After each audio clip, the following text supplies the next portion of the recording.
Bueno, yo creo que es importante, antes que nada, aclarar que esto no significa que por efecto de pase tal o cual cosa, ¿verdad? Entonces, no, acá lo que estamos poniendo es la tasa de la Reserva Federal, su evolución comparativamente con las tasas activas que se dan en Paraguay, en dólares, obviamente, y dado que la tasa en guaraníes se mueve de otra manera, ¿verdad? Pero más o menos alrededor de la mitad de los créditos que hay en Paraguay son créditos que tienen moneda extranjera en general. Si empezamos a mirar los números, vamos a ver que cuando, en general, después de la crisis del año 2008, lo que vimos es durante un tiempo muy largo, y para que se recupere la economía americana, el Banco Central americano empezó a tener tasas de entre 0 y 0,25. En realidad este es el límite superior de la tasa, el que estamos mostrando acá. Hasta que alrededor de principios del año, finales del año 2015, se empezó a subir lentamente la tasa. Se llegó a valores de 2,50 más o menos antes de la pandemia, y con la pandemia estos valores se desploman a los valores que teníamos anteriormente también.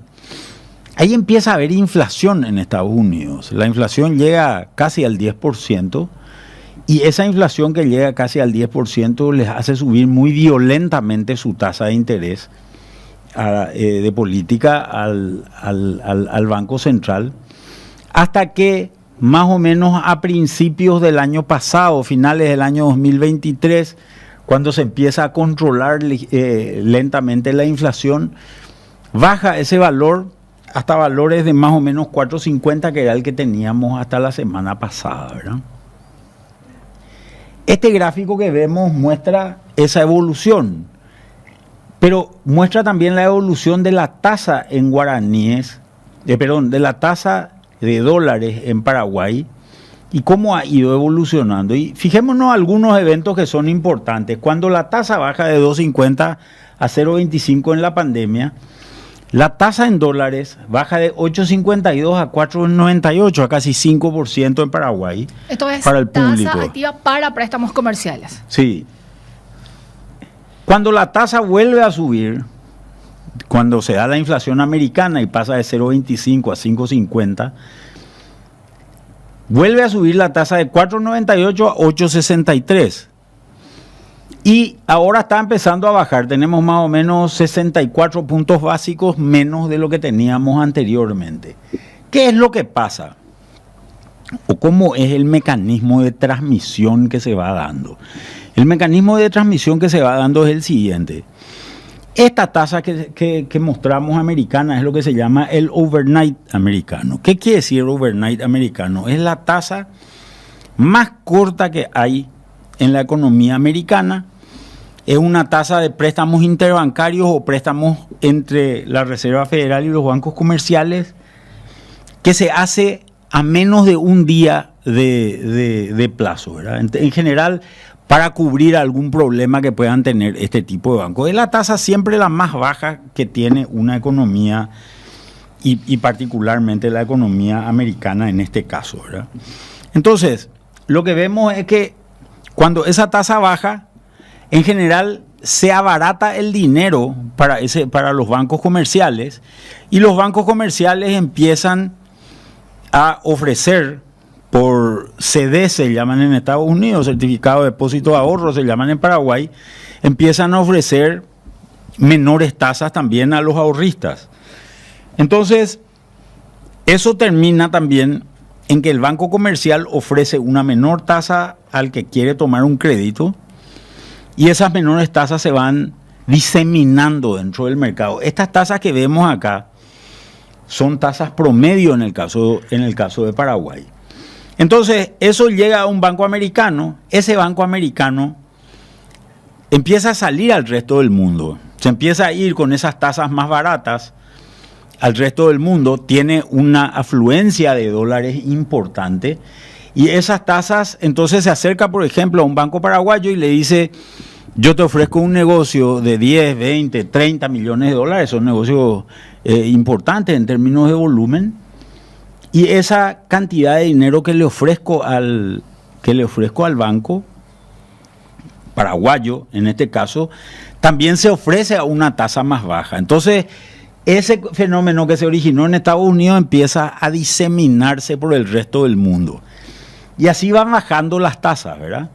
Obviamente, estas tasas nunca van a ser iguales porque los riesgos no son iguales, primer punto. Y segundo punto, en este caso, los plazos tampoco son iguales. Esta es una tasa menor de un año, ¿verdad? Es menor de un año, pero la otra es una tasa instantánea, prácticamente de menos de un día, ¿verdad? Entonces, lo que queremos ilustrar con esto es que hay un impacto, y ese impacto es un impacto que se va trasladando al resto del mundo, y Paraguay no es la excepción. Y esta es la vía de transmisión más o menos que se da. Fíjense que hay una cuestión que es interesante. En general, la vía de transmisión no es rápida, porque tienen que pasar todas estas cosas que yo decía anteriormente, ¿verdad? Al banco se le tiene que abaratar su depósito en Estados Unidos, después tiene que venir a negociar con el banco en Paraguay, en alguna renovación o lo que sea que hagan entre el banco paraguayo y el banco americano, por ejemplo, ese dinero se va a reflejar, y el tiempo de transmisión no es muy rápido. Lo que nosotros encontramos en algunos datos es que ese tiempo de transmisión, la influencia de estas bajas o de estas variaciones, llegan a su pico en más o menos 6 meses.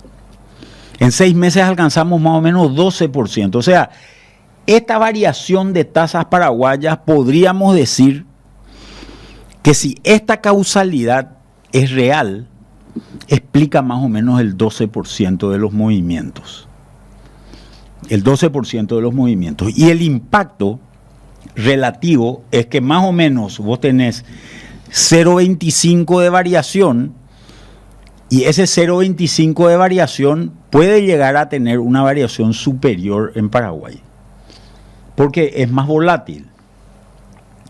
Ahí también hay un tema que es importante, ¿verdad? No sé si tenemos el gráfico de dispersión, ese que teníamos, ¿verdad? Sería la lámina 3, por favor, compañeros. Entonces, cuando las tasas están altas, este gráfico es medio raro, ¿verdad? Sí. Si es que nos ponemos a mirar, vamos a ver que abajo, en el eje X, digamos, o eje de abscisa, como le quieran llamar, tenemos la tasa de la FED. Y estos números están todos alineados porque en realidad la tasa de la FED se mueve en valores de 0,25 más o menos, o 0,50. No se mueve en valores muy raros, muy volátiles, ¿verdad? Y en el eje de ordenada, o en el eje Y, o en el eje vertical, tenemos las tasas activas en Paraguay, ¿verdad? Y fijémonos que hasta llegar a 3%, miremos abajo en el eje horizontal, hasta llegar más o menos a 3,5% de tasa americana, la dispersión de tasas en Paraguay es muy grande. O sea, a tasas bajas americanas es muy difícil de explicar esta relación. ¿Qué es la dispersión, Manuel? Y el número, por ejemplo, cuando la tasa estaba a 0,25, nuestra tasa paraguaya evolucionaba entre 4,98 y 10. Prácticamente no servía de nada este indicador para predecir absolutamente nada, ¿verdad? Sin embargo, cuando miramos desde 4 hasta 5,50, llegó en algún momento dado, tomamos esos valores, los valores están mucho más comprimidos. O sea, ahora estamos en 4,25, ¿verdad?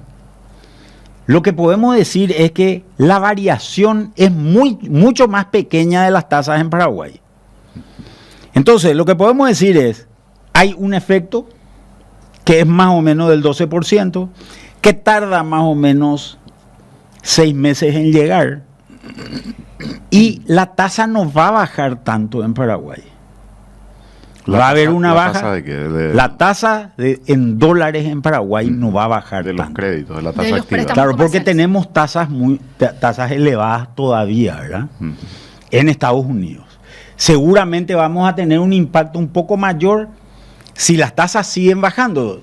¿Qué es lo que estaban hablando en Estados Unidos, Manuel? En Estados Unidos están hablando de que van a haber 2 bajas de tasas más. Y acá tenemos que irnos un poco a mirar lo que pasa también en Estados Unidos, que creo que es importante de tener en cuenta y creo que puede servirnos de alguna manera, ¿verdad?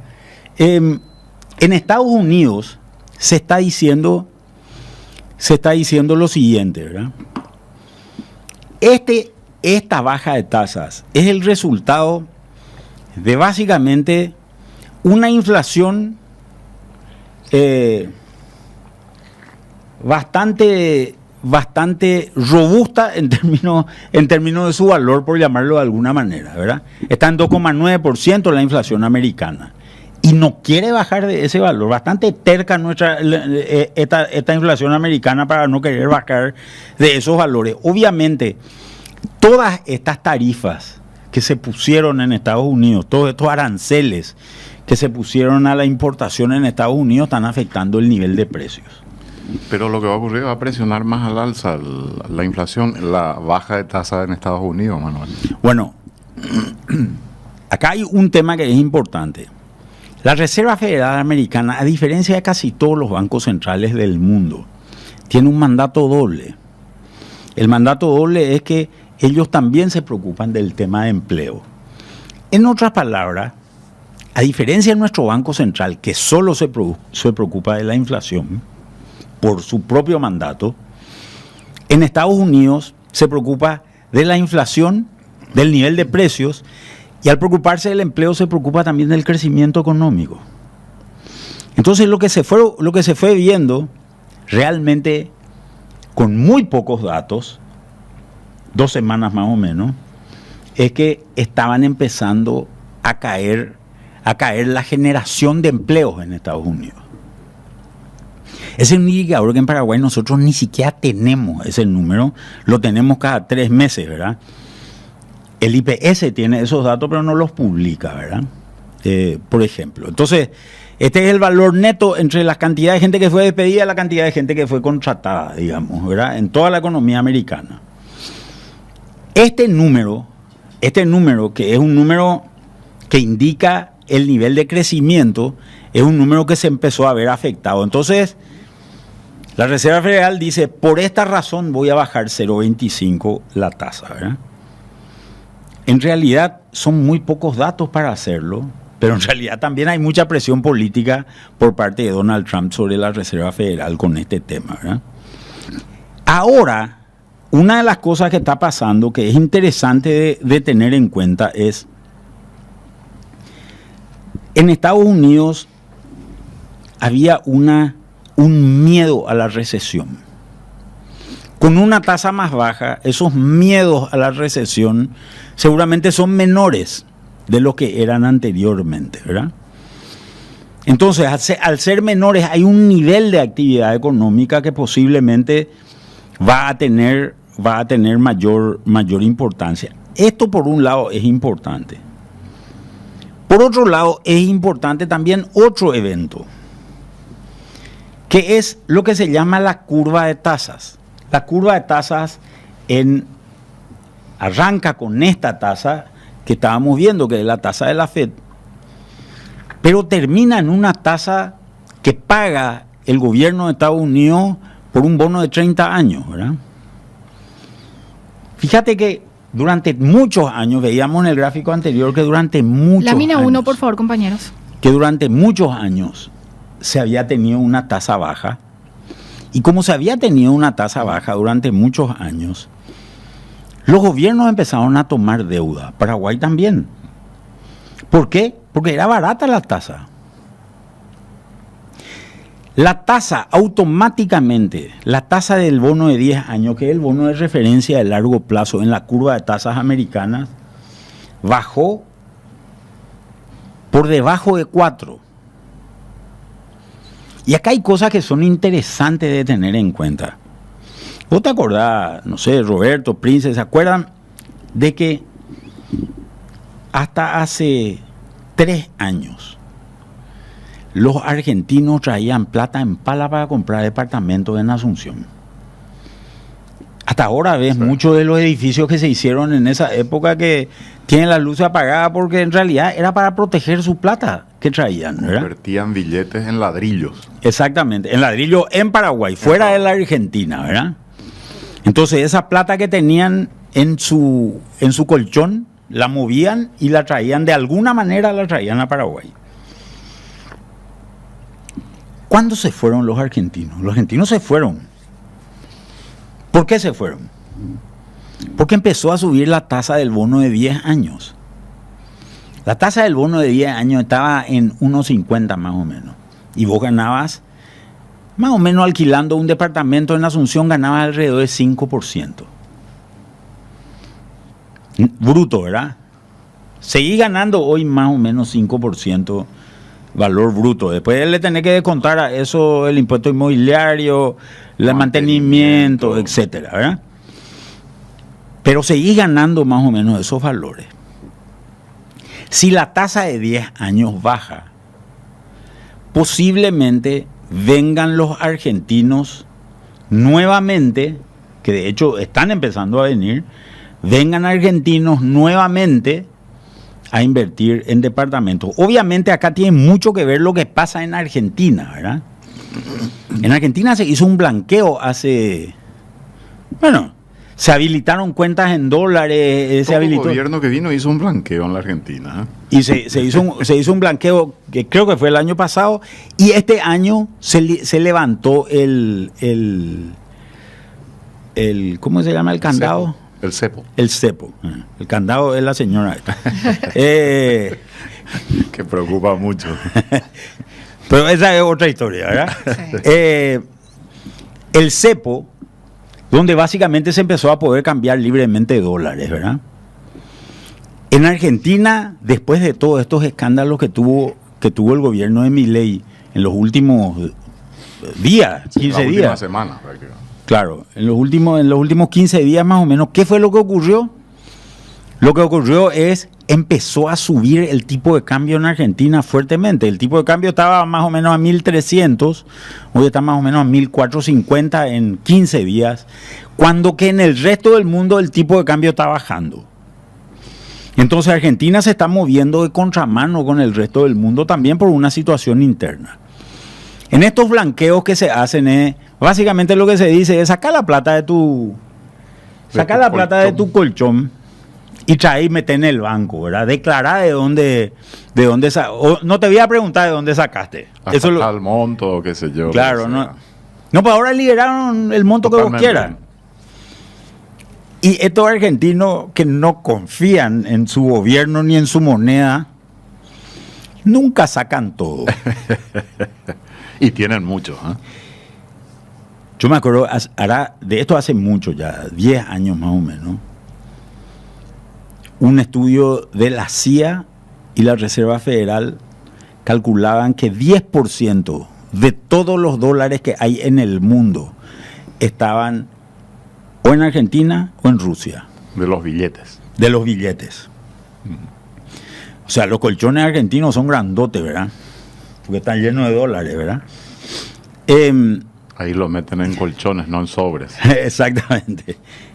Exactamente. Hacen esas cajas de seguridad y tienen colchones ahí en la caja de seguridad, ¿verdad? Esta situación obviamente hace que o se vayan generando nuevo dinero negro en Argentina, nuevo dinero que no entra a las cuentas bancarias en Argentina, ¿verdad? Entonces, este dinero parece que está empezando a venir. Ahora, si nosotros tenemos una baja, sería más dólares todavía que vendrían, porque estos dólares no se irían a Estados Unidos, porque en Estados Unidos, en general, está bajando el nivel de retorno que se tiene por ese dinero. O sea, un fenómeno entonces, Manuel, sería que capital que estaba yendo a Estados Unidos podría buscar otros mercados y Paraguay podría ser uno de ellos. Claro, este es el ejemplo argentino, pero tal vez veamos este tipo de cosas en otros rubros también, ¿verdad? ¿Y la cotización, Manuel? Bueno, y ese es el otro tema. Eso podemos hablar después. Sí, tenemos preparado una lámina. Eso me interesa mucho. Porque una cosita que es importante. Influye en todo también, ¿no? Claro, una cosita que es importante acá de tener en cuenta es la siguiente. Sí. Este dinero que sale de Estados Unidos y viene a países como Paraguay a través, yo expliqué el caso de Estados Unidos y expliqué el caso de Argentina, hace más grande la cantidad de dinero en Paraguay y por tanto afecta también la cotización.